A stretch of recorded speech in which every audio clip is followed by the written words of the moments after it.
Hello বন্ধুরা, welcome to my channel. আজকে আমি তোমাদের সাথে শেয়ার করব মায়ের হাতের খুবই টেস্টি একটা রেসিপি। সেটা হচ্ছে চিংড়ি বাটা পটল, মানে চিংড়িটাকে কিমা করে পটল থেকে বানিয়েছিল, সেটাই আজকে আমি বানাবো। তো আমি জানি না মায়ের মতন হবে কিনা, বাট আমি ট্রাই করছি। তো ফার্স্টে পটলটাকে এখন লম্বা লম্বা কেটে ভেজে নেবো।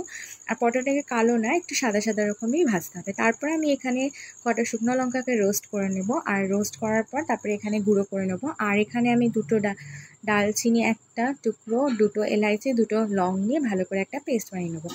তারপরে এখানে আমি পেঁয়াজ বাটা, লঙ্কা বাটা দিয়ে দিয়েছিলাম। তেল গরম হয়ে যাওয়ার পর তারপর সামান্য নুন দিয়ে দিয়েছিলাম, আর আদা রসুন বাটা দিয়ে দিয়েছিলাম। তারপরে দিয়ে দিয়েছিলাম হচ্ছে ওই শুকনো লঙ্কার গুঁড়োটা আর গরম মশলা বাটাটা দেওয়ার পর ভালো করে ফ্রাই করে নেওয়ার পর তারপরে আমি দিয়ে দিয়েছিলাম টমেটো দেওয়ার পর আমি আরেকটু সামান্য নুন দিয়ে ততক্ষণ কষাবো যতক্ষণ না আমার টমেটোটা ভালো করে নরম হয়ে যাচ্ছে।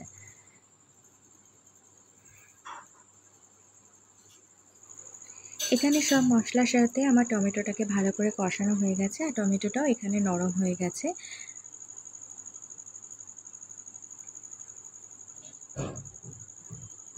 তারপর আমি এর মধ্যে সামান্য একটু হলুদ দিয়ে দিলাম। হলুদ দিয়ে ভালো করে আরেকটু আমি এখানে কষিয়ে নেব। আর এর মধ্যে কিন্তু আর এক্সট্রা কোনো মশলা লাগবে না, যা মশলা আমি দিয়ে দিয়েছি আগেই। তারপরে আমি চিংড়ি মাছটাকে কিমা করে রেখেছিলাম, সেটা ভালো করে দিয়ে আমি কিছুক্ষণ এটা একটু ফ্রাই করে নেব। তারপর সামান্য একটু চিনিও দিয়ে দিয়েছিলাম আমি। আর কালারটা তোমরা দেখতেই পাচ্ছ কি সুন্দর এসছে।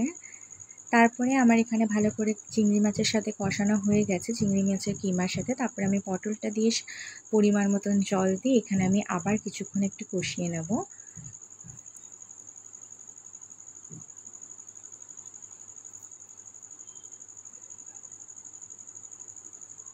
মাঝখানে আমার একটু নুন কম লেগেছিলো, তাই আমি একটু নুনটা দিয়ে দিয়েছিলাম। তোমাদেরও যদি নুনের পরিমাণটা একটু কম লেগে থাকে তোমরা টেস্ট করে দিয়ে দিও।